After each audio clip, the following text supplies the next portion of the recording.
Halo semuanya, pada kesempatan kali ini kita akan membahas salah satu serangan cyber paling terkenal dalam sejarah, yaitu WannaCry ransomware attack. Serangan ini menjadi pelajaran penting tentang betapa pentingnya keamanan cyber dalam era digital yang kita jalani sekarang. Mari kita mulai dari skala dampak global. Serangan WannaCry terjadi pada tahun 2017 dan menyebar dengan sangat cepat ke lebih dari 150 negara. Targetnya bukan sembarangan, mulai dari pemerintah, rumah sakit, universitas, hingga perusahaan besar. Ribuan sistem lumpuh, layanan kesehatan terganggu, dan operasional bisnis terhenti total. Serangan ini membuktikan bahwa satu celah keamanan bisa berdampak global hanya dalam hitungan jam. Nah, apa sih penyebab utama serangan ini? Pertama, ada celah keamanan di sistem operasi Windows yang belum diperbaharui. Yang kedua, banyak organisasi menunda patch keamanan yang sebenarnya sudah dirilis oleh Microsoft. Dan yang ketiga, kesadaran pengguna masih rendah. Banyak orang yang membuka email mencurigakan tanpa berpikir dua kali. Gabungan tiga faktor ini jadi pintu masuk sempurna bagi malware WannaCry. Nah, kenapa WannaCry menyebar begitu cepat? WannaCry menggunakan eksplosif bernama Eternal Blue yang memanfaatkan celah di protokol Windows SMB. Begitu satu komputer terinfeksi, ia langsung menyebar otomatis ke seluruh jaringan tanpa campur tangan pengguna. Bahkan serangan ini diatur untuk aktif pada waktu tertentu agar dampaknya maksimal. Inilah sebabnya dalam beberapa jam saja, ribuan komputer di seluruh dunia langsung lumpuh. Nah, dampak pada operasional dan finansial. Dampak ini ditimbulkan luar biasa besar.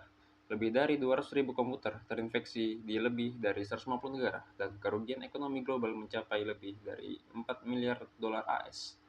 Biaya perbaikannya bukan hanya karena tebusan, tapi juga karena downtime, kehilangan data, dan gangguan operasional yang sangat mahal. Nah, pilar pertahanan update dan patch. Salah satu pelajaran penting dari serangan ini adalah pentingnya update dan patch sistem secara rutin. Langkah-langkahnya sederhana. Yang pertama, selalu pantau pemberitahuan keamanan dari vendor. Yang kedua, uji patch di sistem uji coba sebelum diterapkan. Dan yang ketiga, terapkan update secara berkala tanpa menunda. Patch keamanan adalah benteng pertama dari serangan seperti WannaCry. Nah, strategi backup fondasi pemulihan.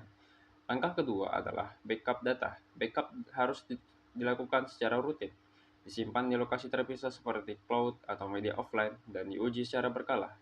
Dengan backup yang baik, organisasi tetap bisa pulih tanpa harus membayar tebusan. Backup bukan hanya cadangan data, tapi juga jaminan kelangsungan opsional. Selain teknologi, manusia juga memegang peranan penting.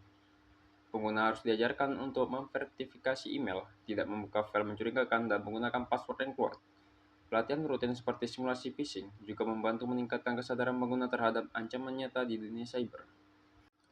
Selain update dan edukasi, lapisan teknis juga penting. Gunakan antivirus dan firewall terbaru.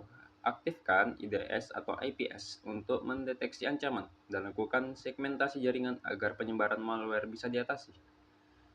Gabungan strategi ini menciptakan pertahanan berlapis yang jauh lebih kuat. Kesimpulannya adalah, dari kasus WannaCry, kita belajar bahwa keamanan cyber adalah tanggung jawab bersama. Dari tim IT, manajemen, dan pengguna, semuanya punya peran penting. Update sistem secara konsisten, lakukan backup rutin, dan tingkatkan kesadaran keamanan setiap hari. Ingat, satu tindakan kecil seperti menunda update bisa berujung pada kerugian besar. Jadi, mari kita jaga keamanan cyber bersama.